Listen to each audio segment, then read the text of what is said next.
네, 안녕하세요. 사회적 경제 미디어 이로운넷의 박유진 기자입니다. 새해가 담은 세상을 이롭게 가치를 담다라는 의미로 2030년까지 사회혁신과 가치를 추구하는 시민사회의 의제를 함께 논의하는 공론장입니다. 매년 저희 창사일을 기념해서 진행을 하고 있고요.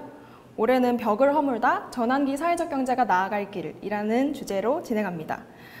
이번에는 기조 세션으로 90년대생 사회적 경제 토크를 마련했는데요. 그야말로 사회적 경제 영역에서 애정을 갖고 일을 하고 있는 90년대생 4명이 모여서 이야기를 합니다. 저희 4명의 공통점은 사회적 경제 기업에서 애정을 갖고 일한다는 점이고요. 기억해 주시고요. 저희들이 어떤 얘기를 나눌지 궁금하신 분들은 유튜브 채널 고정해 주세요. 그러면 먼저 저와 이야기를 나눌 세 분의 90년대생 패널분들 소개하겠습니다. 먼저 제일 연장자인 91년생 노순호 대표님부터 좀 설명해 주세요. 네, 제가 제일 연장자라는 게 놀라운데요.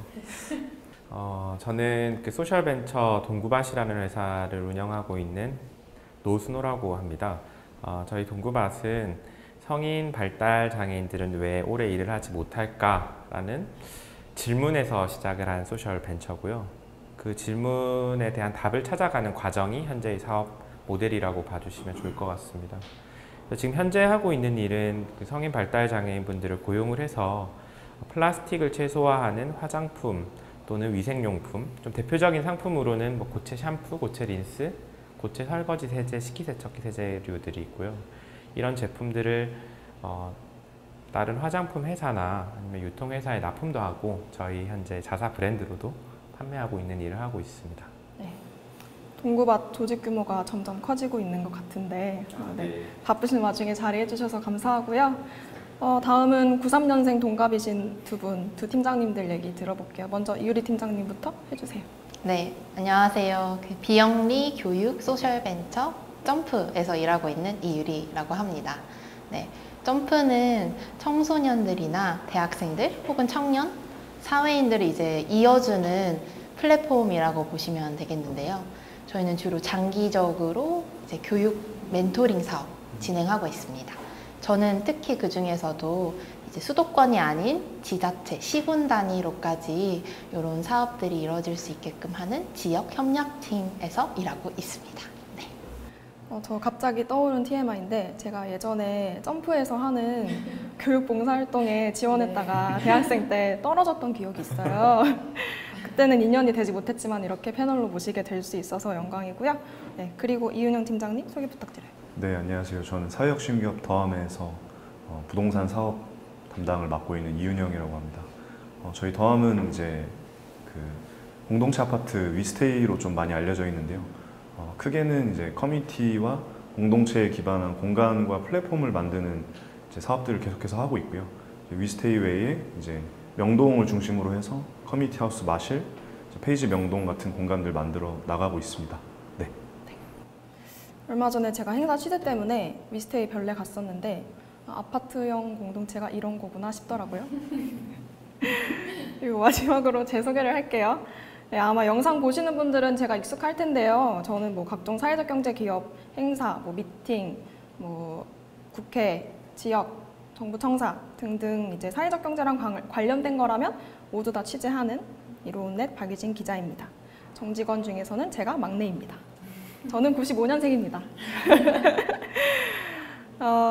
일단 이 세션이 왜 만들어졌는지 궁금하신 분들한테 설명을 좀 드려야 될 것 같아요. 이로운넷이 작년과 재작년 새해가담 때는 뭐 기조연설, 대담 뭐 이런 형식으로 좀 묵직하게 일부를 열었다면 올해는 조금 다른 분위기, 다른 형식으로 시작을 해보려고 고민을 했고요. 기자들이 각종 세미나나 토론회 같은 곳에 갔을 때 청년들이 모여서 사회적 경제 자체에 대해서 이야기하는 시간을 본 적이 많이 없었어요. 그래서 이번 기회에 저희 새해가담에서 마련을 해보자고 내부에서 의견이 나왔고 제가 이제 90년대생으로서 이 90년대생 사회적 경제 토크라는 주제 아래 패널분들을 이렇게 섭외해서 진행을 하게 됐습니다. 저희가 사전에 미팅을 했는데 아직 주변에 저희 또래들이 사회적 경제를 잘 모르고 사회적 경제 기업을 그렇게 매력적인 일자리로 인식하지 않는다는 데 조금 공감을 어느 정도 했고요.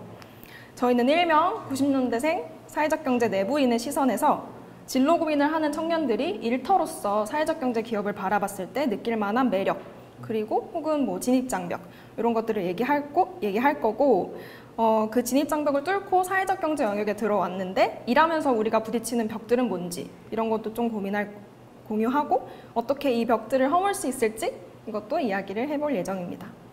일단 각자 왜 이 사회적 경제 영역이라고 불리는 곳에 들어와서 일을 하게 됐는지 얘기를 해볼게요. 먼저 노순호 대표님께 여쭐게요. 왜 사회적 기업으로 창업하셨어요? 네, 사실 저는 사회적 경제 뭐 일을 하러 온 건 아니고 이제 창업을 했다 보니까 아무래도 좀 동기가 다를 수는 있을 것 같아요. 근데 지금의 사회적 경제라는 게 굉장히 대안 체제로서의 성격이 되게 크잖아요. 그러니까 기존 자본주의 시장에서 해결하지 못하는 여러 가지 모순을 해결하기 위한 대안으로서 사회적 경제라는 개념이 좀 구체적인데, 제가 처음 창업을 사실 원래부터 계획했던 건 아니지만 이쪽 영역에 몸담았던 게 이제 13년부터였던 것 같은데, 그때만 하더라도 이 사회적 경제라는 개념 자체가 굉장히 정말 일반 대중들에게는 널리 알려져 있지도 않고, 그래서 뭐 좋은 일 하는 곳이냐, 또 앞에 사회자가 들어가다 보니까 혹시나 좀 뭐 정치 이념의 성향이 다르냐 이런 이야기도 정말 많이, 지금은 좀 크지만 그때는 진지하게 물었었던 얘기도 해요.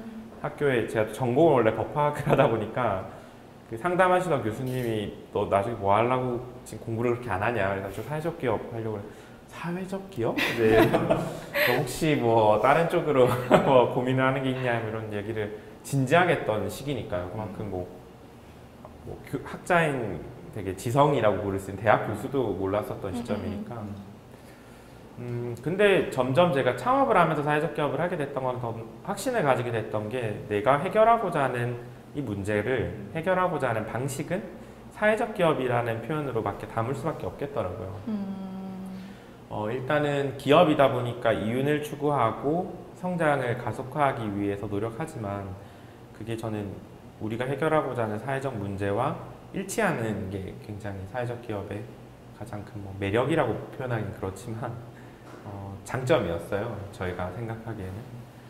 그래서 자연스럽게 창업이라는, 저는 제가 하는 일을 지속적으로 하고 싶어서 뭔가 발전을 하다 보니까 그냥 결론적으로 사회적 기업 창업이 됐던 것 같습니다. 그러면 지금 몇 년 차죠? 창업 몇 년 차시죠? 저는 법인화를 한 건 2015년부터였거든요. 그러니까 지금 21년이니까 한 7년 차? 7년 차? 되네요. 네. 저희 중에 고인물. 네, 그렇게 되겠네요. 나이도 제일 많고. 네. 사실 시작하신 게 대학생 때 동아리 활동에서 시작을 한 거잖아요. 네, 네, 맞습니다. 네, 그래서 그때부터 지금까지 이렇게 꾸준하게 네. 크게 좀 읽어오신 게 좀 저는 항상 대단하다고 생각합니다. 아유, 좋게 봐주셔서 감사합니다. 또 다 그런 동아리 활동이 되게 연계가 됐었던 것도, 위에 선배들이 또 훌륭한 사회적 기업으로 이미 창업을 했던 선배들도 계셨고 영향을 많이 받았던 것 같습니다. 이렇게 또 공을 돌리고 네, 다음은 제 얘기를 좀 해볼게요. 제가 지금 다니고 있는 이로운넷이 저한테는 첫 직장이고요. 이로운넷은 사회적 기업이면서 언론사입니다. 저는 이제 원래는 행정고시를 준비를 하려고 행정학과에 들어갔고요. 그런데 이제 행정고시 특강 첫날에 뛰쳐나왔어요. 이런 식으로 공부하는 건 내 대학 입시에서 끝났다, 이건 아니다, 더 이상 이렇게 할 순 없다라는 생각을 확고하게 했고, 그 뒤로 이제 뭐를 할까 찾다 보니까 기자라는 직무가 저한테 맞을 것 같더라고요. 그래서 기자단 활동을 좀 찾아봤어요. 이거를 좀 경험을 해봐야겠다 싶어가지고. 그래서 기자단 활동을, 그러니까 기자단을 모집하는 그런 공고들을 막 찾아다녔는데, 일단 정부 기자단이나 아니면 대기업 기자단, 여기는 굳이 홍보 역량이 가득한데 나까지 기자단으로 나서서 해줘야 돼? 라는 생각이 들어서 제쳐뒀고요. 그러다가 제 눈에 띈 게 이제 서울시 협동조합 지원센터에서 하는 기자단 활동이었는데, 협동조합 뭐야? 이러고 들어갔더니 사회적 경제 협동조합 뭐 이런 거를 취재를 하는 거였는데, 그러니까 기업 활동을 하면서 사회적 가치를 추구하는 그런 활동을 취재를 하는 거래요. 좀 매력적으로 느껴지는 거예요, 저한테는. 그래서 거기에서 기자단 활동을 했고, 거기에서 있었던 매니저님이 저를 좀 좋게 봐주셔서 이로운넷 인턴으로까지 이렇게 이어지게 돼서, 그 뒤로는 제가 사회적 경제의 늪에 빠져버려서 여러분들처럼 2019년부터 정규직 기자로 일을 하고 있습니다. 네. 저처럼 사회적 경제 기업의 직원으로 커리어를 시작해온 분이 한 분 더 계시죠? 네. 이유리 팀장님, 네. 얘기해 주세요. 네. 저도 이 점프가 제 첫 직장이고요. 지금 벌써 5년 차가 되었는데요.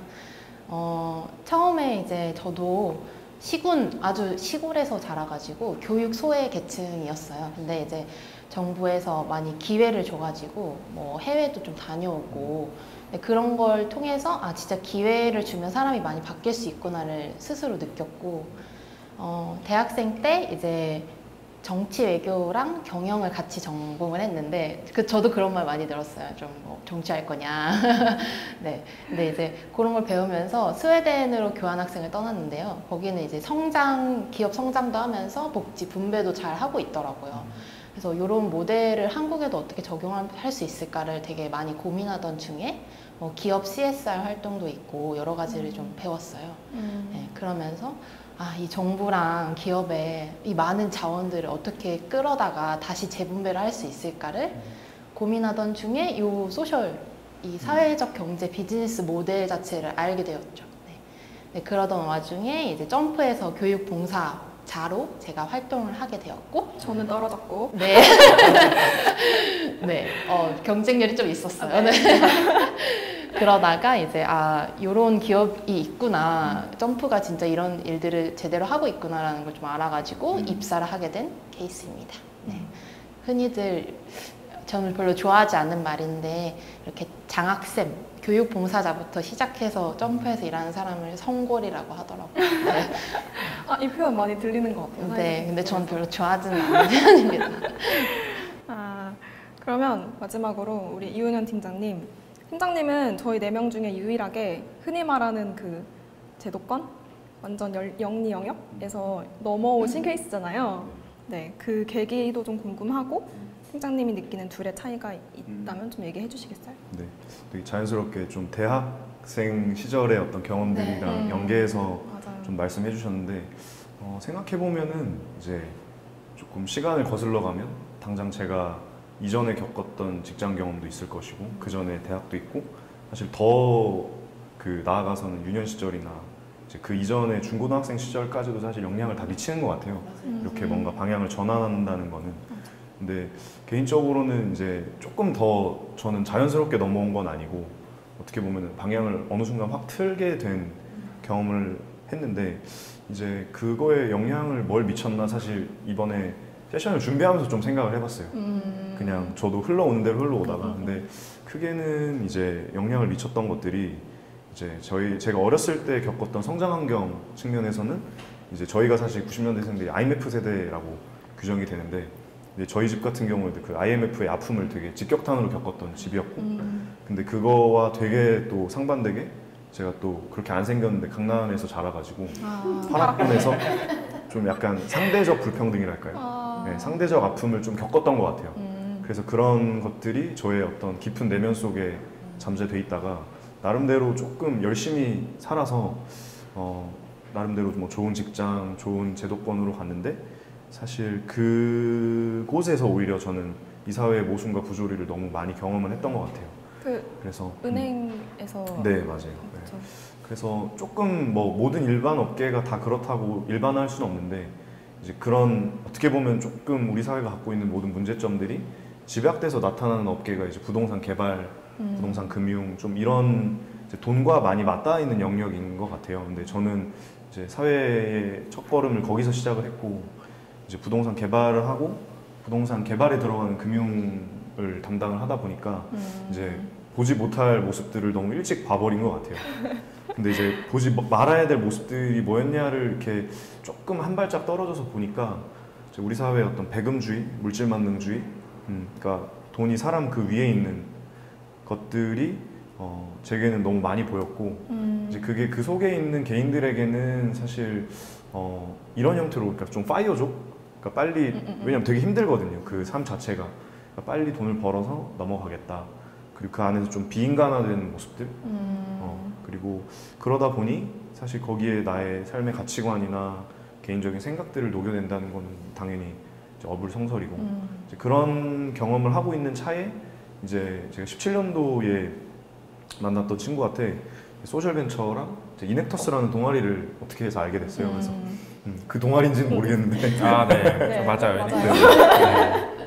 그래서 아 이런 흐름이 있구나, 존재하는구나 라는 걸 알게 되고, 아 비즈니스라는 거를 이런 방식으로 할 수 있구나 라는 걸 알게 되고 난 다음에는 저는 이제 신앙을, 기독교 신앙을 가지고 있는데, 기독교 신앙에 기반해서 이런 사회 문제를 바꿔나가는 이제 공동체를 좀 만나게 되고, 이제 거기서 조금 용기를 얻어서 이제 좀 더함으로 조인을 하게 된 케이스입니다. 기존에 제가 있었던 업계와 지금 현재 업계를 조금 대별해 보자면 사실 많은 측면에서 차이가 나는데, 그냥 그 속에서 일하는 개인의 차원에서 조금 살펴보면 좋을 것 같아요. 크게는 두 가지인데, 하나는 되게 거칠게 표현해서 자신의 재무적 이익만을 위해서 정말 치열하게 일하는 업계라고 한다면, 조금 부정적으로 조금 거칠게 표현해서 조금 공동체와 사회를 위해서는 좀 덜 치열하게 일하는 업계가 아닌가라고 저는 조금 이렇게 제가 경험했던 것들. 네. 그래서 되게 일반 업계도 팀에서 같이 일하는 사람들을 보면 물론 팀 바이 팀이지만 되게 좋거든요.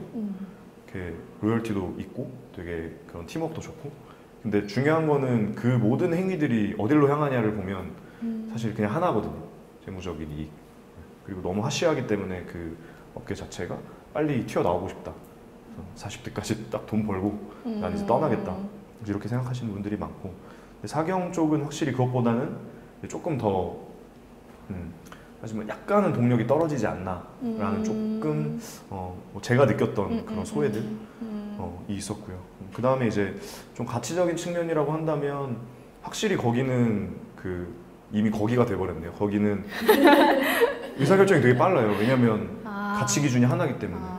근데 돈이기 때문에. 근데 어느 정도까지 표현할 수 있냐면 무슨 일 하세요? 딱 물어보면 뭐 돈 되는 거 다 한다. 이렇게 표현을 하거든요. 사실 뭐 개발이 뭐가 중요한 것도 아니고 금융이 뭐가 중요한 것도 아니고 그냥 돈이 되면 다 하는 거고 돈이 안 되면 하면 안 되는 거고 이렇게 가치 기준이 명확하고 효율적으로 빠르게 움직이는 면이 있다고 하면, 반대로 사경 쪽은 다양한 것 같아요. 그래서 돈이 안 돼도 사실 여기 있는 거 돈 안 되잖아요. 저희한테. 근데 해도 될 수도 있죠. 그래서 돈이 그런 안 세상을 돼도 만들려고 하는 겁니다. 어쨌든. 네, 확실히 좀 가치 기준이 다양하고 그러다 보니 이게 내 일인가 아닌가가 조금 어려운 것 같아요. 이걸 일이라고 봐야 돼? 일이 아니라고 봐야 돼? 왜냐면 저희의 기준 자체나 가치가 다양하기 때문에 그런 것 같아요. 그러다 보니 좀 덜 효율적이고 좀 더디고 좀 그런 건 있는 것 같습니다. 네.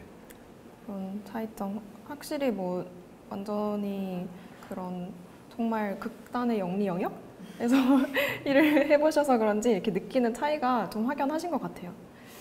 네, 90년대생들이 사회적 경제 영역에 왜 들어와서 일을 하게 됐는지 궁금하신 분들 많으셨을 것 같은데, 결국에는 시간을 따로 내서 좋은 일을 하지 않아도 내가 돈을 버는 업무 자체가 사회적 가치 창출로 이어진다는 것 자체가 좀 매력 포인트가 아닌가 싶어요. 그런데 그러면 저희는 이렇게 매력적으로 느끼는데, 왜 저희 주변에서는, 왜 저희 또래는 사회적 경제를 잘 이해하거나 아니면 사회적 경제 기업에서 일을 하려는 친구들을 찾기가 힘들까요? 뭐가 진입장벽으로 작용하는 걸까요? 저희는 이 사전 논의를 통해서 이 진입장벽을 인식의 벽이라고 이름을 붙였고요. 결국에는 잘 모른다는 거죠. 그래서 그 얘기를 좀 해보려고 하는데, 노 대표님도 처음에는 사회적 가치를 추구하는 사회적 기업으로 창업을 한다고 했을 때 주변에서 뭐 그게 뭐야? 이런 질문을 좀 많이 들으셨을 것 같아요. 네, 많이 들었죠. 근데 또 기자님 그 질문에 답이 될지 모르겠지만 창업의 과정과 취업의 과정은 또 완전 다른 것 같아요.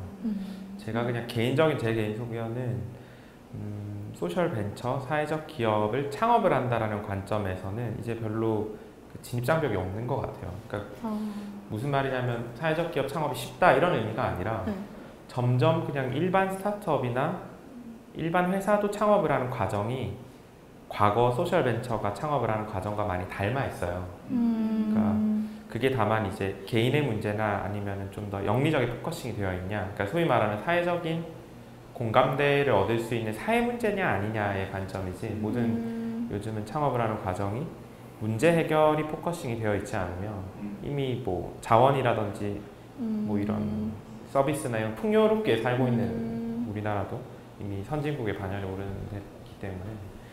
근데 취업의 과정은 좀 다른 것 같아요. 그러니까 저는 13년에 처음 이쪽 제도를 접하고 지금 만약에 일반 대학생분들이 취업을 하고자 할 때 소셜벤처라는 곳을 옵션으로만 생각을 해주셔도 전 굉장한 발전이라고 생각해요. 지금 그 이전에는 뭐 그쪽은 그게 뭐야 뭐 전혀 생각을 안 했었던 부분이기 때문에 옵션으로만 여겨주면은 굉장히 큰 진전이다.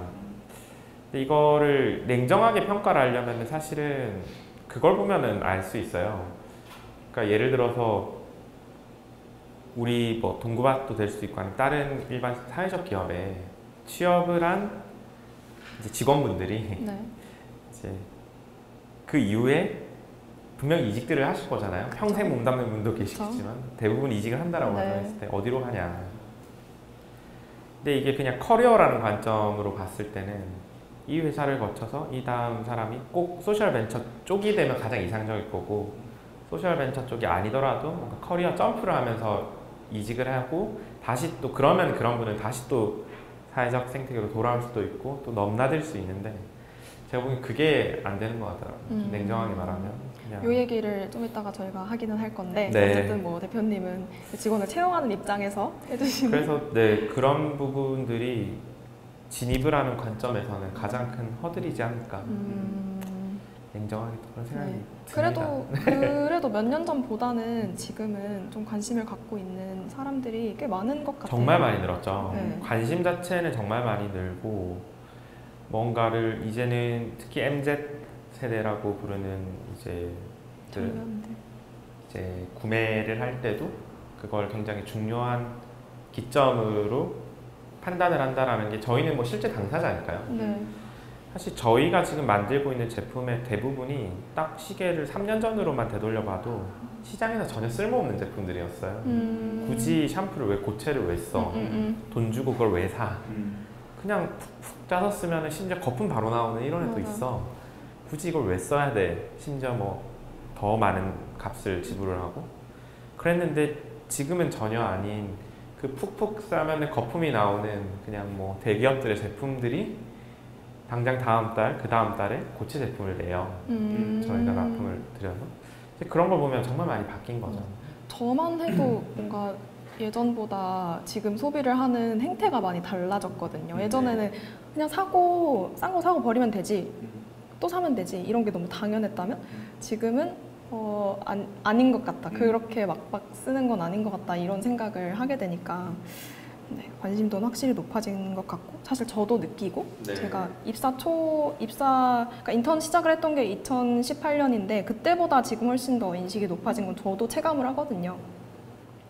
근데 이제 취업 관점에서 봤을 때 저 최근에 제 고등학교 친한 후배가 자기가 대학교 때 사회적 경제에 좀 관심이 있어서 뭐 관련 수업도 들어보고 그리고 뭐 대외 활동 또 사회적 경제 조직에서 하는 거 참여하고 그래서 소셜벤처에 취직을 하고 싶다는 얘기를 저한테 했어요. 제 입장에서 너무 반가운 거죠.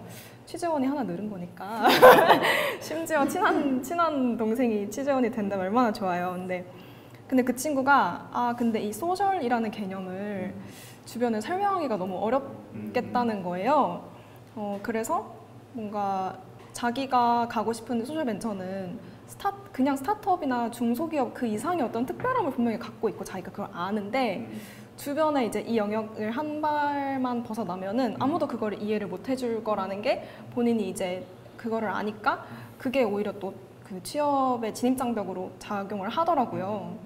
네, 그래서 그런 얘기를 들을 때 한편으로는 공감도 되는데 그래도 너 같은 애가 들어와야 여기가 더 활성화가 되고 그런 좀 아쉬움이 있었던 기억이 있습니다. 이유리 팀장님도 이런 뭐 인식의 벽 이런 거 느끼신 적 있죠? 네. 특히나 저는 진짜 시골 출신이어서 제 친구들도 다 아직도 있고 부모님도 거기 살고 계시는데 제가 서울과 수도권과 지역을 나누고자 하는 의도는 절대 아니에요. 지역에서 당연히 더 나은 부분도 있겠지만 아직까지는 그 지역의 아주 곳곳에는 이런 개념이 닿지 못했어요. 정말 솔직하게 말을 하면. 네, 아직도 그 예전에 그 대표님이 들으셨던 뭐 정치 쪽이나 좀 이념 쪽으로 많이 접근을 하시거나 혹은 사회적 기업 자체로 본인의 이익을 취득하려는 그런 목적으로 많이 설립도 하시거든요. 네, 그런 목적으로 받아들이시고 네. 그러다 보니 그런 인식의 벽들이 조금 있는데요. 제가 일을 하면서 그 가장 많이 들었던 세 가지 말은 이제 좋은 일 하시네요. 저도 들었어요. 네. 너 그래서 그럼 여기서 일한 다음에 대기업 CSR 팀으로 갈 거야? 네. 아니면 이제 마지막으로는 너 그 정부 용역사에서 일하는구나 이렇게 네. 보통 세 가지로 말씀을 많이 하시죠. 네, 이 세 가지로 이걸 좀 풀어서 말을 하자면 그냥 단순히 일로 커리어로서 생각을 하는 게 아니라 이 사회적 경제 분야를 그냥 활동가나 혹은 운동가, 봉사자 이런 식으로만 좀 생각을 하는 경향이 아직도 좀 많이 있는 것 같아요. 네. 그리고 그냥 이 사회적 경제 분야 아까 그 이직에 대해서도 잠깐 말씀해 주셨는데 그거 이따 커리어백에서 얘기할 건데. 네 맞아요. 네. 그래서 깊게는 얘기는 안 하고 네. 네. 요거 자체를 이 사회적 경제 분야 자체를 어떤 경제 영역의 하나의 분야로서 쳐주지 않는다는 거가 제일 큰 인식의 벽인 것 같아요. 나는 사회 경제 활동을 하면서 일을 하면서 좋은 일을 하는 건데 단순히 그렇게만 치부하는 게 조금 아쉽다. 네. 팀장님은요? 네. 저는 어떻게 보면 이제 넘어온 케이스니까 제가 느끼기에는 아예 이제 이거 자체를 아예 인지 못하는 분들, 그다음에 그냥 정치 집단이라고 생각하시는 분들이 이제 제가 느끼기엔 제가 있었던 업계는 더 많았던 것 같아요. 네, 그래서 제가 여기 넘어올 때 이제 그때 이제 뭐 인사팀이나 면담도 하고 여러 분들이랑 거래처나 이렇게 하고 했는데 엄청 말리셨던 분이 많고 그다음에 제일 많이 들었던 말이 딱 그 두 가지인데 윤영이 정치하러 간다. 저를 아껴주시는 분들이 하는 말이에요. 네, 저를 디스하거나 깔려고 하시는 분들이 아니라 저를 아껴주시는 분들이 정치하러 간다. 그다음에 윤영이는 집에 돈이 많아가지고 이제 더 이상 먹고 사는 문제는 이제 해서 이제는 이제 좋은 일을 하러 간다. 이렇게 두 가지로 해석이 되더라고요. 근데 저는 정치하러 온 것도 아니고 네, 그다음에 저희 집이 뭐 먹고 사는 문제를 다 해결했기 때문에 온 것도 아니거든요. 네. 처음에는 막 그걸 아니라고 강변을 하다가 이후 지나니까 이거는 뭐 어차피 생각하고 싶은 대로 생각하는 거니까. 그러니까 결국에는 사회적 가치, 재무적 가치 이 두 마리 토끼를 다 잡는 회사가 분명히 존재하고 많다라는 인식이 퍼져야 되는 게 맞아요. 답이잖아요. 네. 그래서 처음에는 저도 이제 이거는 깰 수 없어 라고 그냥 스스로 이렇게 닫았다가 이제는 그냥 뭐 처음에는 제가 그 주변에서 너 뭐 취재라고 할 때 그냥 비영리? 이렇게 솔직히 말했었어요. 그래야 그게 좀 더 쉬우니까 더 이상 내가 해명을 해야 되지 않아도 되거든요. 근데 지금은 조금 다른 것 같아요. 지금은 이제 동구밭 뭐 케이스나 아니면 뭐 고채빈 업계 1위잖아요. 뭐 그런 얘기 이렇게 하면서 뭐 베어베터, 위스테이 뭐 이런 예시들 들어가면서 이렇게 설명을 하고 설득을 하고 관심을 갖게 주변 사람들 관심을 갖게 저는 계속 이렇게 어필을 하고 있어요. 그리고 저는 이런 게 좀 중요하다고 생각해요. 제가 넘어오고 나서 여기 이제 지금 더함으로 넘어온 지 한 1년 반 정도가 됐는데 그 넘어오고 나서 이제 지내면서 받았던 질문은 이제 연봉 얼마 깎고 갔냐. 네. 그래서 처음에는 그 질문이 무슨 뜻인가. 근데 전제가 두 가지인 것 같은데 하나는 응당 깎고 가야 된다. 좋은 일을 하려면. 그러니까 개인적인 재무적 어떤 부분은 확실히 네가 희생을 해야 된다는 게 있고 그 질문을 하면서 그 질문을 왜 할까를 생각해 보면 본인이 넘어갈 수 없음을 스스로 위로하려고 하는 것 같다라는 느낌을 받거든요. 근데 이제 제가 넘어오고 나서 지금 계속 스트러글하고 있는 부분이 뭐냐면 여기 있는 게 힘들고 어렵고 버티고 있는 게 아니라 여기가 훨씬 행복해. 네, 충분히 너네가 생각하는 너네라는 표현이 좀 너무 거치네요. 거기에 산만이 다는 아니야. 여기 충분히 행복할 수 있어. 라는 거를 그냥 저의 그냥 지속 가능한 삶으로 보여주고 싶다라는 게 있어서 생각보다 일반 업계에서 가치 혼란을 느끼고 계신 분들이 되게 많아요. 대표적인 예로 그러니까 이제 저희 부동산 금융업계, 부동산 업계에서 소위 말하는 제일 잘 나가는 탑티어급 플레이어들의 이제 진짜로 실무로 정말 딜을 메이드 시키는 그런 과차장급들이 겪고 있는 가치혼란이 사실 뭐 심심치 않게 많이 들리거든요. 개인적인 곳뿐만 아니라 뭐 팟캐스트라든가 이런 공적인 자리에서도 내가 왜 이 일을 하고 있는지 모르겠다. 내가 연봉을 많이 받고는 있고 그다음에 이 딜이 큰고 앞으로의 커리어가 어느 정도 안정돼 있다는 건 왜냐면 탑티어급 플레이어들이니까 알겠는데 내가 대체 이 일을 왜 열심히 해야 되는지 모르겠다라는 가치혼란을 공적인 자리에서 드러내면 사적으로는 얼마나 많겠어요. 그렇죠. 그래서 그런 고민을 하시는 분들이 굉장히 많고 그런 분들에게 너무 많은 희생을 생각하시는 것만큼은 아니에요 라는 부분을 물론 그렇다고 기존에 있는 모든 재무적 안정성을 다 모두 담보해 드릴 수는 없겠지만 그래서 행복의 포트폴리오를 좀 새롭게 짜봐라. 그래서 뭐 돈만 버는 게 사실 그 자체로 목적은 아니잖아요. 돈이라는 건 수단인 거고 그 상위 가치들이 있으니까 이제 그런 식으로 행복한 모습들을 더 많이 이렇게 맞아요. 어필을 해서 결국엔- 진짜 행복해야 되겠고요. 이 안에서. 맞아요. 네, 노출을 중요한 계속 것 같아요. 해야 되는 것 같아요. 네. 저 같은 경우 아까 동구밭 얘기를 든 게 얼마 전에 제가 워커힐 호텔에 갔는데 거기에 이제 동구밭 그 어미니티가 있고 이렇게 소개하는 요런 종이가 있더라고요. 네, 근데 그런 거 하나만 봐봐 이거 봐 이거 사회적 기업 거야라고 얘기를 하게 되는 그 순간이 저는 그럴 때 좀 즐겁거든요. 네, 그렇게 계속 그냥 노출이 필요한 것 같아요, 확실히. 그러면 저희가 다음 주제로 좀 넘어가 볼게요. 방금 얘기했던 그 시선의 벽, 인식의 벽을 뚫고 진입하고 싶은 청년들이 분명 있어요. 그런데 이 벽을 뚫고 진입을 하고 난 다음에 이 사회적 경제 영역에서 일하면서 또 겪게 되는, 만나게 되는 벽들이 있다고 보는데 저희가 사전 논의에서 이 벽들을 동기부여의 벽, 커리어의 벽, 그리고 이상과 현실의 벽 이렇게 세 가지로 나눴잖아요.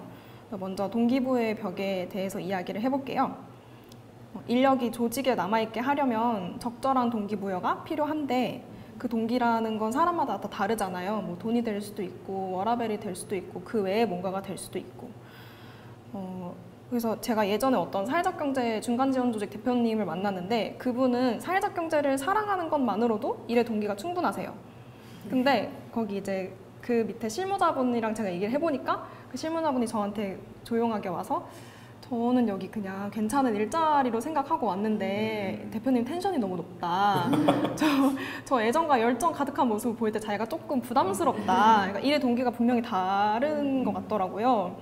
네, 그래서 이제 대표님도 이제 사회적 기업의 대표신데 좀 직원들 이렇게 어떻게 동기부여하는지, 동기부여할 때 좀 그런 벽들을 좀 느끼는지 그런 게 좀 궁금해요. 또 나름의 찾은 해결책이라던가 경험을 통해서. 사실 진짜 뭐 제일 어려운 부분인 것 같아요. 이제 동기부여라고 하는 게. 그래서 전 반대로 전 어디까지나 현재 포지션이 제 대표고 이거는 사실 대표님들은 그냥 그렇잖아요. 우리 회사 이렇게 이런 데 말고 없어. 이제 그럴 수 있는 건데 어디까지나 또 다 대표만의 착각이죠.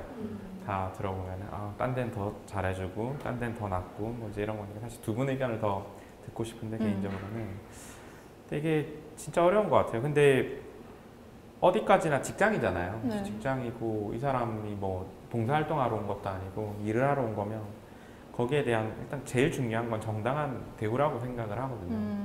그 정당한 대우라는 관점이 뭐 사회적 가치라는 관점을 희석하기 시작을 하면 정말 한도 끝도 없는 것 같아요. 그러니까 뭐 내가 이 정당한 대우를 못 해주면 차라리 그러면 그거에 대해서 미안하다, 뭐 사과하는 게 맞지. 그걸 마치 무슨 우리가 대신에 뭐 장애사원들 이렇게 고용하고 이런데 뭐 전 세계를 봐도 없다.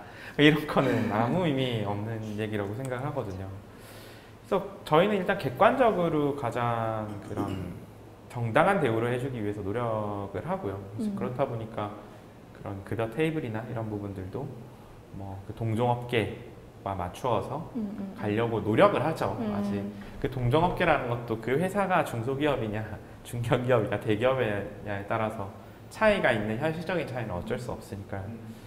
근데 저는 아까 기자님께서 말씀 주신 워딩이 어떻게 보면 제일 현실에 맞다고 봐요. 그냥 대부분의 직원들은 그냥 좋은 직장 찾아오는 거 아닐까요? 그냥 좋은 직장 찾다 보니까 그게 영리 기업일 때도 있는 거고 어떻게 찾다 보니까 와서 봤더니 여기가 사회적 기업이었대 라고 하는 거고, 그게 더 또 이 사회 전반적인 관점에서 더 옳고 바른 방향이라고 봐요. 사회적 기업만 막 그 디폴트해서 막 그쵸. 찾고 하는 것도 웃긴 거고 맞아요. 사실. 이제 그래서 그런 분들이 왔을 때 결국에는 뭐 정말 좋아서 계속 일을 하고, 아니면은 설사 떠나더라도 좋은 마음을 갖고 이제 떠나는 게 맞을 텐데, 또 저희도 그래서 대부분의 직원들을 보면은 그건 있는 것 같아요. 이제 실제로는 이렇게 물어보면은 처음 올 때는 대부분이 다 현실적으로 그런 것 같아요. 초기 멤버들을 제외하고는 그냥 자기가 받는 대우보다 조금 더 잘해준다거나 그냥 좋은 직장인 것 같아서 왔다가, 그럼에도 불구하고 왜 2년, 3년, 4년째 계속 다니고 있냐라는 질문을 했을 때는 정말 반드시 그게 탑3 안에는 꼭 들어가더라고요. 발달장애인이랑 일을 하는 것이 굉장히 보람되고 이분들이 한 명 한 명 내는 것 자체가 뭔가 내 인생이 더 가치롭게 되는 것 같다라는 얘기는 정말 진심을 다해서 하시더라고요. 그래서 그분이 이제 나중에 다른 직장을 구하거나 아니면 저희랑 계속 일을 할 때도 네. 스스로가 생각하는 그 가치 판단의 기준이나 근거가 될 거라고 생각을 하고, 이제 그럼에도 동기부여는 또 현물적으로 해줘야 되다 보니까 네. 저희는 기본적으로 그런 말을 안 믿어요.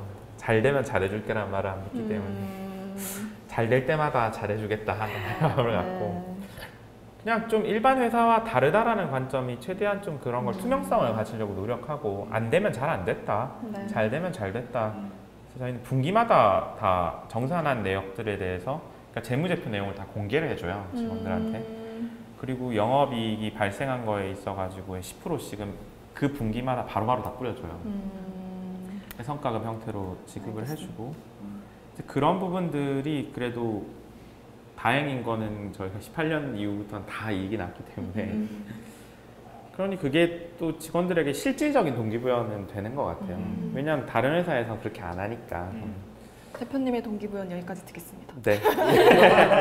여기 중간관리자 두 분이 계셔서 두 분이 두 분 말씀이 더 네. 가치가 있을 것 같아요. 두 분한테 보이는 동기부여의 벽 좀 얘기해 주세요. 뭐, 팀장님? 네네네.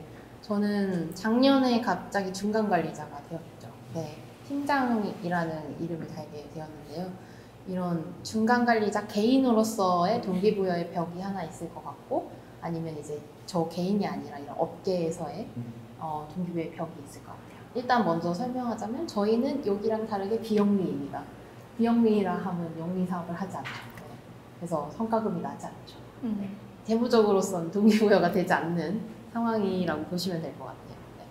그래서 이제 그 첫 번째 개인의 중간 관리자로서의 동기부여의 벽은 일반 대기업이나 공기업 같은 교육 시스템이 없다라는 것 같아요. 네. 스스로 배워가야 한다는데 근데 인원도 적고, 이제 소셜 벤처이면은 벤처의 특성상 사람 인원도 적고 또 중간 관리자급도 많지가 않아요. 그래서 내가 배울 수 있는 사람이 없어서 그 역량을 키워가는 데 있어서 이거를 왜 내가 해야 되나 라는, 내가 이걸 중간 관리자를 해서 뭐 승진을 할 수 있는 것도 아니고, 그래서 스스로 그런 동기부여를 어떻게 해야 될지 막막할 때가 좀 있었던 것 같아요. 네, 이제 회사에서는 뭐 교육비나 이런 식으로 복지를 챙겨주기는 하는데 스스로 결국에는 다 알아가야 한다는 거. 맞아요. 네, 그게 맞아요. 참 어려운 동기부여의 벽인 것 같고요. 네. 여기에서 팀장님 얘기 좀 들어도 될까요? 네네. 그러니까 사실 동기부여만 말하는 거는 좀 이렇게 온당치 않은 것 같고, 동기부여와 역량을 함께 고려해야 될 것 같은데, 회사 입장에서 생각해 보면 사실 뭐 회사나 업계 입장에서 생각해 보면은 뭐 이 사람이 쉽게 얘기하면 그 개인 직원 자체가 엄청 매력적이고 또 회사도 개인을 평가하잖아요. 그런 측면에서 충분히 우리 회사의 비즈니스나 우리 회사의 사업들을 담아내지 못할 사람인데 뭐 반대로 꼭 해줘야 되나? 그러니까 이게 티키타카인 거잖아요. 그런 측면에서 생각해 보면 동기부여와 역량이 함께 고려돼야 되는 것 같은데, 동기부여 차원에서 생각해 보면은 이제 재무적인 동기부여가 있을 것 같고, 이제 비재무적인 동기부여가 있을 것 같은데, 일단은 소셜 쪽으로 넘어온다는 것 자체가 재무적 동기부여만을 원하는 사람은 아니거든요. 일단 맞아요. 기본적으로. 맞아요. 그러면은 어느 정도의 안정성을 담보한 채로 이제 비재무적인 동기부여가 충분히 이루어져야 되는데, 이제 MZ 세대를 좀 국한해서 얘기를 해보자면, MZ 세대가 비재무적인 동기부여를 받는 포인트는 일단 내 문제를 내가 해결한다 라는 당사자성, 그러니까 내가 인식하는 나와 내 주변의 문제를 내가 직접 해결한다 라는 아까 대표님께서 말씀해 주신 당사자성이라고 생각을 하고, 두 번째는 그걸 해결해 나가는 방식에 있어서도 그 사람의 어떤 그 개인의 가치관이라든가 생각이라든가 전략이라든가 이런 것들을 좀 펼쳐볼 수 있는 그러니까 이게 구체적인 예로 어떤 식이냐면, 이제 제가 기존 업계에 있을 때는 저의 생각은 전혀 중요하지 않아요. 저의 정치적 성향, 저의 가치관, 저의 종교관은 일과는 아무런 컨택 포인트가 없거든요. 왜냐하면 저는 그냥 돈을 버는 거기 때문에. 네. 근데 이제 소셜 업계로 넘어오고 나서는 제가 그걸 느끼는 포인트가 언제냐면, 제가 SNS를 할 때요. 제가 SNS를 할 때는, SNS는 사실 개인의 영역이라고 네. 해석되는 게 기본인데, 물론 사회적 대화라고도 해석될 수 있지만, 내가 여기서 어떤 종교관, 어떤 세계관, 어떤 가치관, 어떤 정치관을 내비치냐에 따라서 이게 업무의 연장선이라고 기본적으로 생각될 거야 라는 게 실제로 되는 부분도 좀 있는 것 같고, 약간 일하면서 자아 실현이 좀 가능한 네, 그런 것 같아요. 그게 조심스러운 반면 다 있구나. 그러네. 그래서 나는 그냥 일을 하는 게 아니라 이 일을 통해서 어떤 나를 표현하고 있구나. 그래서 당사자성과 자기 표현의 욕구, 이 두 가지의 그 동기부여 포인트를 비재무적인 차원에서는 조금 더 이렇게 사경 영역에서 좀 뚫고 들어가야 되지 않을까. 그러면 팀장님 같은 경우에는 그 비재무적인 동기부여 포인트? 요거 좀 짧게 얘기해 주세요. 네네네. 아까 대표님이 말씀해 주셨는데요. 그냥 기본적인 거를 지켜주는 회사. 네, 그게 진짜 없더라고요, 많이. 그래서 예를 들어서 뭐 연차 사용의 자유. 이게 일과 나를 분리하고 혹은 일에서 나를 표현하는 방식인 것 같고요. 아니면은 멤버십 형성이라고 일을 할 때 자기 표현을 할 수 있게끔 환경을 만들어주는 것 자체가 되게 중요한 것 같아요. 확실히 사회적 경제 기업은, 그러니까 일할 때 동기가 되는 건 재무적인 거, 비재무적인 거 이렇게 두 가지로 나뉜다고 생각하는데, 특별성은 이 비재무적인 부분을 얼마나 좀 다양하고 또 매력적이고 꾸며나가느냐에 따라 좀 달라지는 것 같아요. 네, 그러면 저희 다음 벽으로 넘어가 볼게요. 회사가 지금 당장 나한테 주는 당근, 책찍 이런 걸 넘어서서 내가 지금 여기에서 일을 하고 있는 게 멀리 내다봤을 때도 도움이 되는지가 중요하잖아요. 그래서 여기서 일을 하는 게 내 커리어 관리에 과연 도움이 될까? 이 생각을 깊이 해봤을 때 좀 고민이 들 때가 있어요. 이런 얘기는 뭐 사회적 경제 기업 다니는 실무자들 분들이랑도 나눠봤었던 얘기고, 저는. 그래서 이 부분은 제가 좀 먼저 말하자면, 저는 이 커리어의 벽이라는 거를 자주 좀 부딪히는 것 같아요. 고민이 좀 있는데, 제가 사회적 경제 전문 기자잖아요.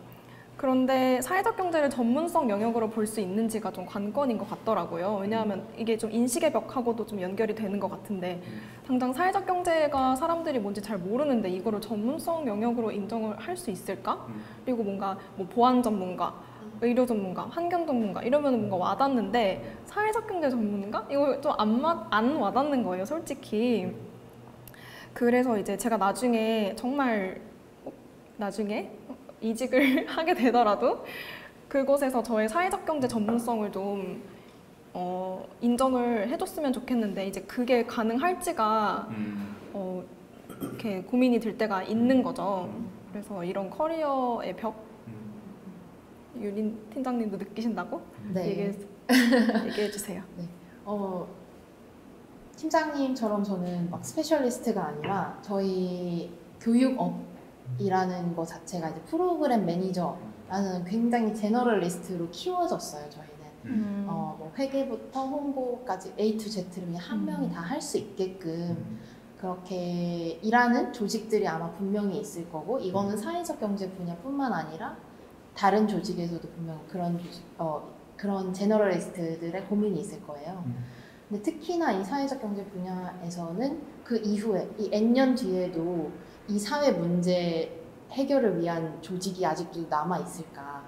사실 이 사회 문제가 해결되면 이 조직은 없어지는 게 우리의 그냥 큰 목표인 거잖아요. 네. 그래서 N년 뒤에도 이 업계가 살아있을까라는 고민까지 플러스 되는 거죠. 이 제너럴리스트에 더해서 업계의 고민까지.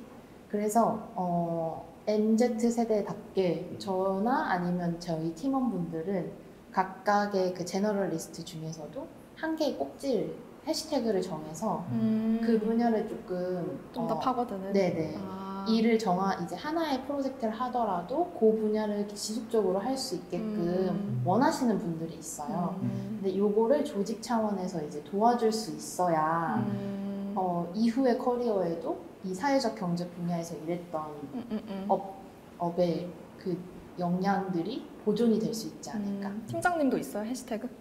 네. 뭐예요? 궁금해요. 저는 호기심 대마왕이어가지고 신사업을 이제 미래 먹거리, 그냥 N년 뒤에 이 하나의 지금 예를 들어 교육소의 청소년의 문제를 만약에 없어진다고 하면 우리는 그 다음에 무엇을 해결해야 할까? 이제 교육이라는 거는 뭐 나이나 지역을 떠나서 네. 누구에게나 걸칠 수 있는 거라서. 저 비슷하게 저도 뭐 해시태그라고 하면 그렇게 할 수 있겠는데 제 취재처가 원래는 정확히 정해져 있지 않다가 최근 들어서 사회주택, 사회적 금융 이쪽으로 조금 명확해졌거든요. 그래서 이제 여기에 좀 집중해서 좀 파고드니까 좀 더 보이는 것도 많은 것 같고, 그리고 공부해야 될 것도 정말 많고 그런데 뭐 어쨌든 그렇게 뭔가 하나 뾰족하게 전문성을 쌓아가는 게 저희 나름의 이렇게 방법을 그렇게 찾아가는 게 중요하지 않나 싶어요. 팀장님은 공감 못 하신다 그랬죠?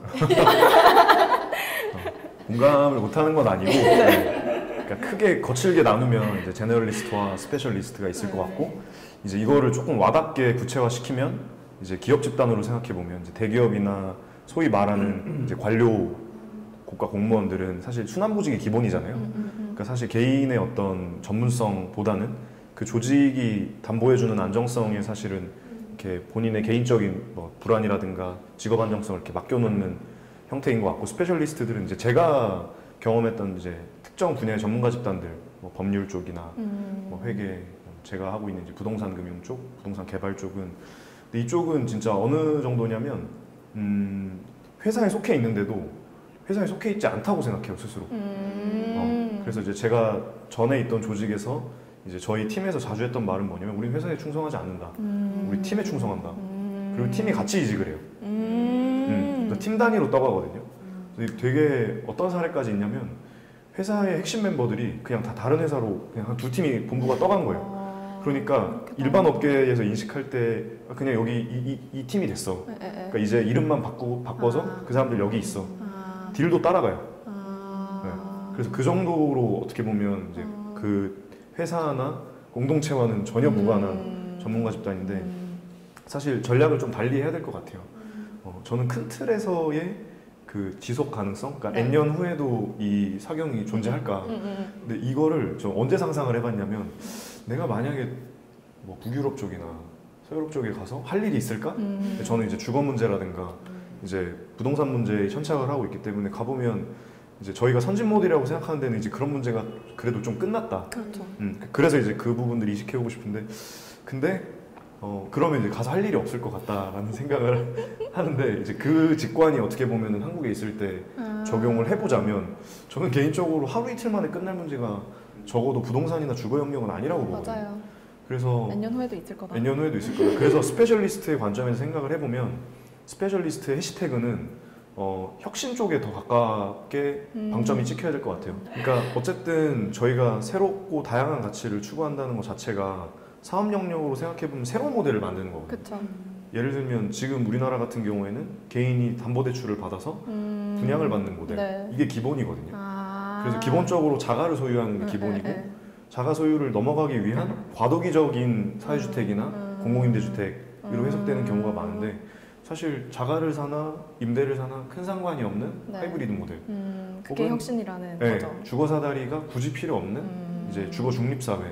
이제 이런 데에 기여를 하겠다고 하면 사실 이건 하루아침 만에 끝날 문제는 그렇죠. 아니기 때문에 계속해서 모델을 만들어 나가고 고민을 해 나가야 되는 부분이기 때문에, 사경에 있는 스페셜리스트들은 사실 혁신 모델을 만들어내는데 계속해서 방점을 찍어야 된다라고 저는 생각을 해요. 알겠습니다. 그래서 커리어 고민이 없진 않습니다. 있습니다. 그 모델 어떻게 만드냐. 커리어의 벽을 뚫기 위해서 저도 계속 혁신성을 찾아가는 걸로. 그리고 그러면 마지막 벽으로 좀 넘어가 볼게요. 사회적 경제 영역에서 일을 하면서 저는 좀 가장 근본적으로 흔들릴 때가 내가 지금 사회적 가치를 찾아서 왔는데 사실 여기가 그렇게 그 기존 그러니까 제도권과 크게 다른 게 없는 것 같아. 내가 하는 일이 진짜 사회적 가치를 추구하는 걸까라는 의문이 들 때 제일 많이 흔들리거든요. 그래서 이거를 이제 저희가 이상과 현실의 벽 이렇게 이름을 붙였잖아요. 그래서 다들 한두 번씩은 뭐 느껴봤을 벽일 것 같은데 먼저 가장 최근에 넘어오신 팀장님부터 좀 얘기를 해주세요. 와서 좀 새로웠던 거는 네. 전 되게 젊은 조직일 거라고 생각했어요. 사경 영역이. 왜냐면 제가 처음 접했던 기업이 어쨌든 소셜벤처였고 이넥터스라는 동아리를 어떻게 보면 제가 첫인상으로 가졌는데 막상 들어와 보니까 나이가 굉장히 다 전반적으로 많으시고 오히려 좀 중간관리자급이 되는 나이가 약간 생략된 채로 갑자기 이제 좀 어린 나이로 약간 양분화되어 있는 느낌을 좀 받았거든요. 이제 그게 왜 그런가를 생각을 해보면 어쨌든 이제 사회적 경제 업계가 지속 가능성을 이제 갖춰야 되는데 아직은 그런 측면에서 조금 약한 기업들도 있고 약한 조직들도 있다 보니까 이제 결혼을 하고 임신 출산 육아를 경험하면서 이제 돈이 많이 필요한 순간에 사실은 유지하기가 어려운 거죠.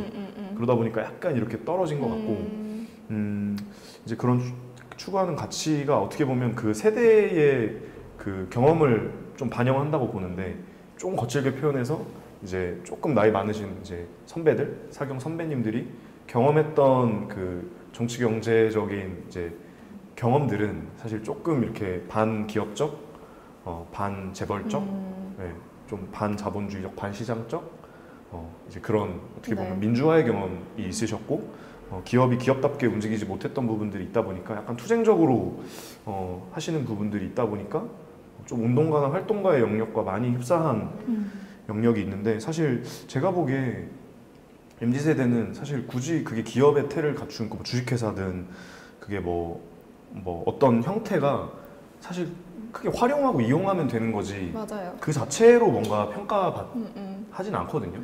그래서 이걸 뭐 흥묘백묘론이라고 하면서 뭐 어떻게 잡으면 되는 거지라고 이렇게 좀 평가해 볼 수도 있을 것 같고 좀 구분을 해보자면 이제 전 선배님들은 이제 어떤 특정 정치 집단과 좀 많이 좀 이렇게 좀 흡사한 모습? 이 얘기 저 끊어도 되나요? 네. 왜냐하면 제가 이 얘기 이어서 하고 싶어요. 네. 해주세요. 사실 취재하면서 사회적 경제는 초당적인 개념이라고 저는 저 스스로도 그렇게 일을 하고 뭐 정치 솔직히 저는 크게 관심이 없었거든요. 근데 이제 들어와서 보니까 그게 좀 구호에 지나지 않은 것 같다는 생각이 좀 드는 거예요. 왜냐하면 저희는 이제 네트워크를 이제 계속 형성을 해야 되는데 여당 쪽 네트워크는 다들 좀 갖고 계세요. 취재원분들이 뭐 일도 해봤고 뭐 보좌관도 해봤고 뭐 이런 식으로. 근데 저 야당 쪽은 연결고리가 너무 없는 거예요.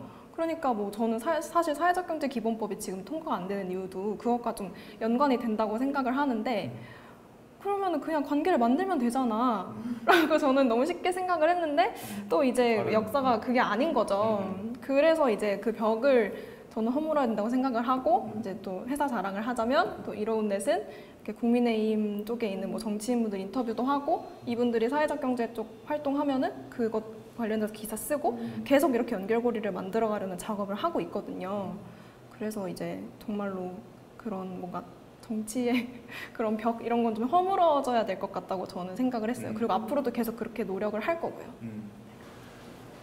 이유리 팀장님도 이런 이상과 현실의 벽을 느꼈을 때가 있었는지. 네네네.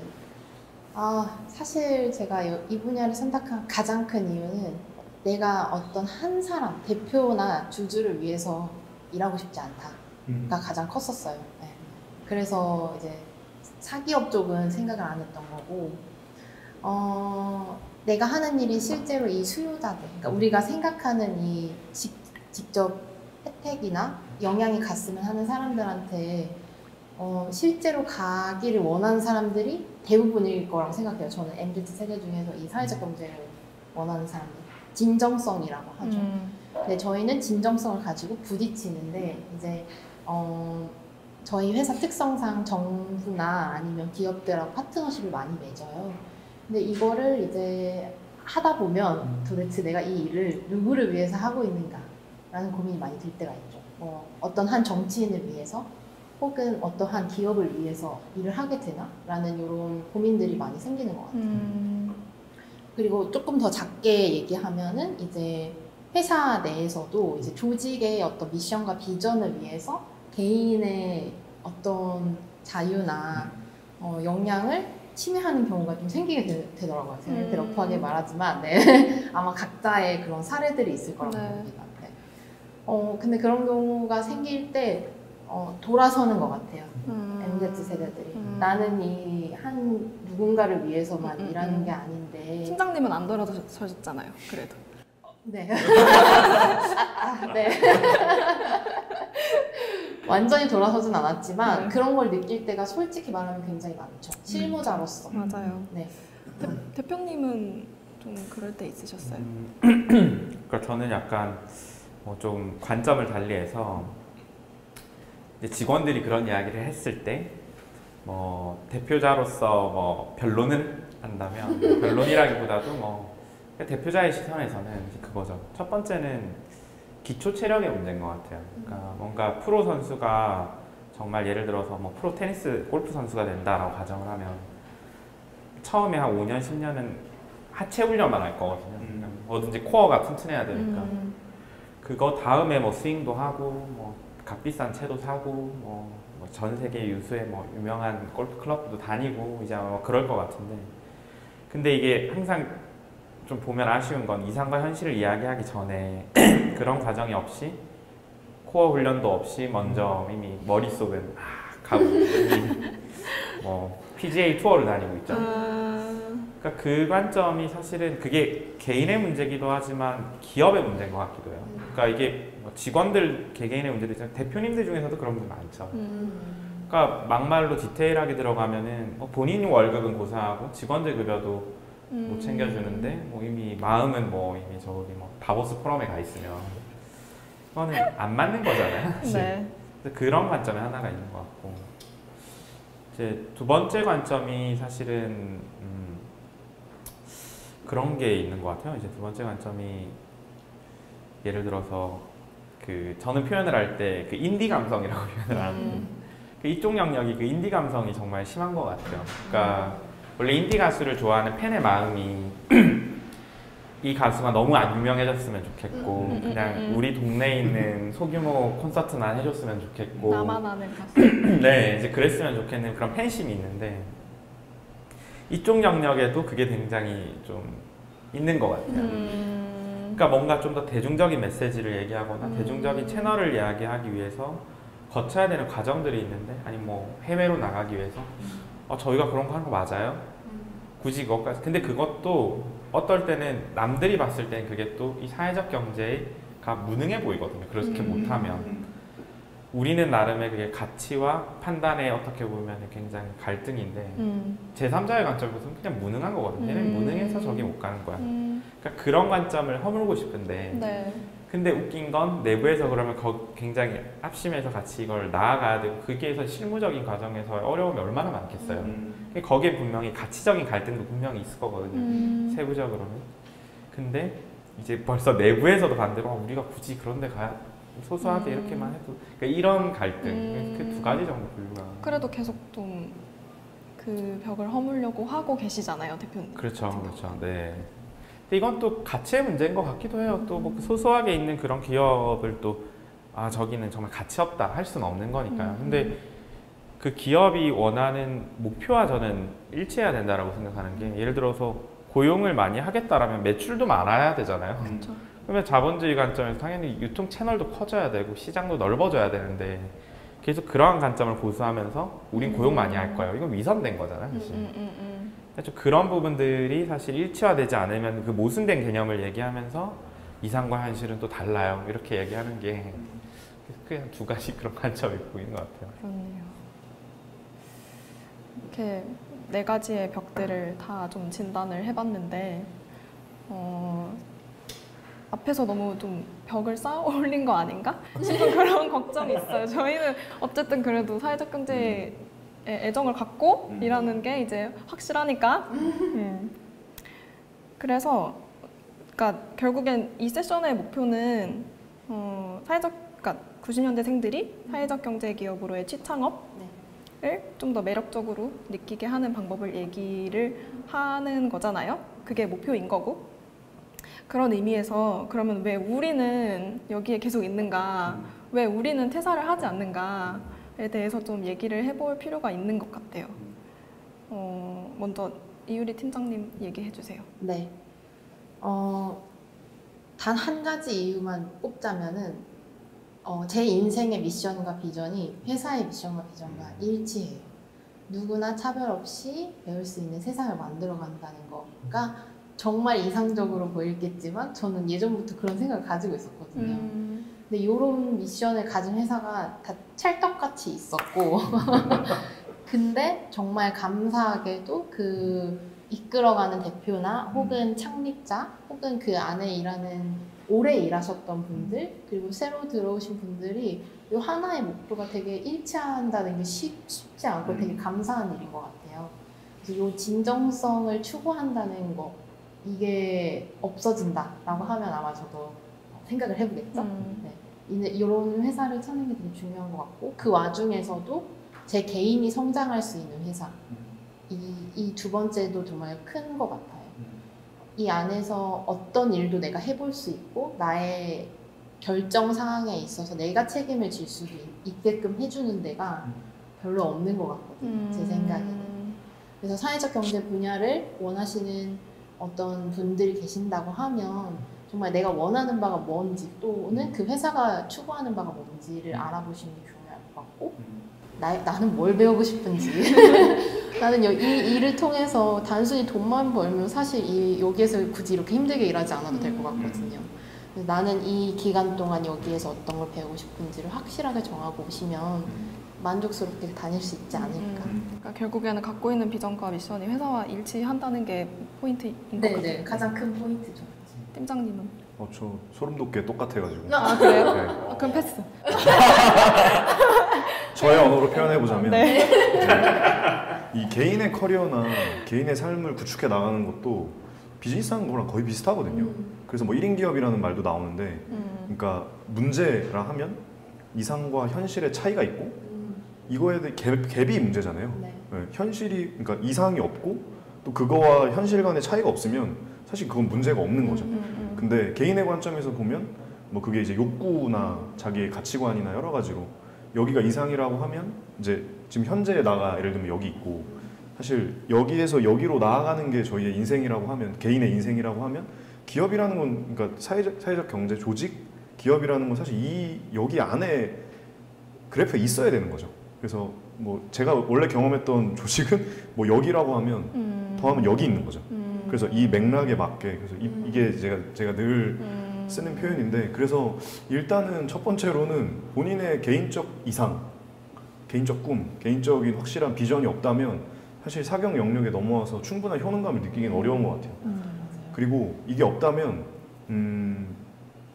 뭐랄까요 버티기가 좀 힘들지 않을까? 맞아요. 그러니까 들어와서 고민을 하고 디벨롭되는 영역도 있겠지만 그리고 모든 사람이 어렸을 때부터 뚜렷한 꿈을 갖고 가긴 힘들잖아요. 네.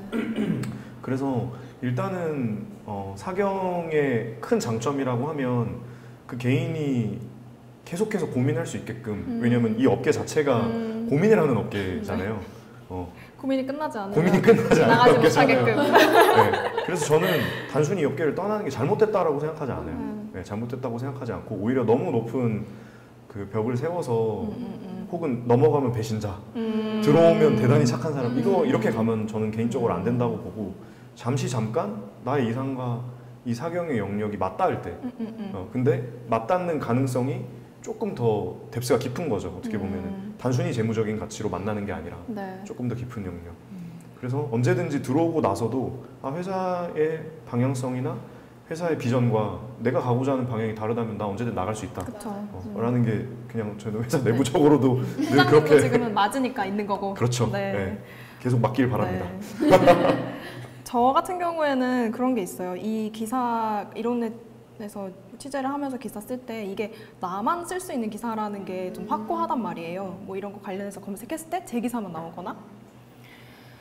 그래서 이제 뭐 예를 들어서 정책적으로 아니면 정무적으로 뭔가 이렇게 현황이 이렇게 바뀌었을 때 이게 사경에 어떻게 영향을 미치는지 이런 거를 쓰는 거는 정말 사회적 경제 필터가 쓰이지 않는 이상 못 쓰는 기사들이거든요. 뭐 예를 들어서 종부세 법이 뭐 이렇게 바뀌었는데 그게 사회주택에 어떤 영향을 미치는지, 뭐 선거가 이렇게 됐는데 이게 사회적 경제 생태계에 어떻게 영향을 미쳤는지, 뭐 그런 거를 기사를 쓰면서 아, 이게 정말 나만 쓸 수 있는 기사구나. 그런 데서 이제 자존감이 좀 오는 것 같고, 또 이렇게 일을 하면서 이 방향이 맞다는 그런 확신이 생길 때, 그럴 때 저는 계속 희열을 느끼면서 이렇게 지내는 것 같습니다. 취재를 하고. 그러면은 마지막으로 저희 중에서 제일 올해 2010 몇 년? 네. 우리 고인물 대표님으로부터 좀 들어볼게요. 그때 진짜 두 분이 굉장히 훌륭하신 것 같아요. 일단 저도 거의 같아요. 생각이 같고, 그냥 근데 이걸 좀 더 기업의 관점으로 바라본다면, 그러니까 뭐 회사의 관점으로 바라본다면 그냥 그런 생각이 들어요. 이제 사회적 기업은 어디까지나 목적이 분명하고 설립된 목적이 있고, 그 목적을 달성하기 위해서 수단으로서, 저는 이게 기업이라면, 비영리는 또 좀 다를 것 같은데 기업이라면 수단으로서 비즈니스 모델을 활용한다라고 보거든요. 그럼 반대로 영리 기업은 목적 자체가 비즈니스 모델이고 이제 수단으로서 또 뭐 다양한 뭔가 뭐 CSR이라든지 뭐든지 이런 하는 거죠. 근데 그걸 보고 진정성 없다라고 할 수도 없죠. 왜냐하면 그들이 그거 홍보 수단으로 쓰는 거는 너무나도 영리한 수단일 수 있는 거니까요. 그 시기에 맞춰서. 그래서 만약에 예를 들어서 저희와 같은 아이템을 동일하게 생산하는 대기업이 있다면 그 대기업이 심지어 막 발달장애인을 더 많이 고용을 하면 실제 사회적 가치는 더 크다라고 볼 수는 있지만 그래도 이쪽 영역에서, 그리고 대부분의 고객분들은 또 저희한테 더 박수를 많이 쳐주시는 이유가 저는 거기에 있다고 보거든요. 이 회사는 본래 목적이 발달장애인을 고용하기 위해서 생겼고, 그러기 위해서 이런 비즈니스 모델을 써서 이렇게 하고 있어. 그래서 저희도 그 동구밭이라는 회사가 뭐 뿐만 아니라 그냥 일반적으로 다른 사회적 기업이 생명력을 잃는 순간은 생각보다 비즈니스가 잘 안 돼서가 아니라 저희도 피보팅의 과정을 겪었거든요. 그 모델이 망해서가 아니라 그 사회적 문제에 대한 고민을 중단했을 때 아무리 그 비즈니스 모델이 설사 또 대부분은 잘 안 돼서 망하겠지만 너무너무 잘 돼서 막 성장을 가속화해서 하는데도 그 문제에 더 이상 관심을 가지지 않고 더 이상 그 메시지를 내지 않을 때가 막 가장 명암이 갈리는 순간이 아닐까. 저희가 이야기를 하다 보니 이제 4개의 벽을 다 허물고 네. 그리고 우리가 왜 여기에서 계속 일을 하고 있는지 저희의 애정에 대해서도 좀 더 어필을 할 수 있었는데요. 좀 마무리를 해야 될 것 같아요. 뭐 저희가 솔직히 모든 90년대생들을 대표한다고 할 수는 없잖아요. 그래도 좀 평소에 90년대생들이 사회적 경제 영역에서 어떤 생각을 갖고 일을 하는지 좀 알릴 수 있는 좋은 기회였다고 생각을 하고요. 오늘 나눴던 이야기가 앞으로 90년대생 아니면 청년들이 일자리로서 이렇게 사회적 경제 기업을 바라보는데 좀 더 긍정적인 영향을 미칠 수 있기를 기대하겠습니다. 다들 너무 수고하셨어요.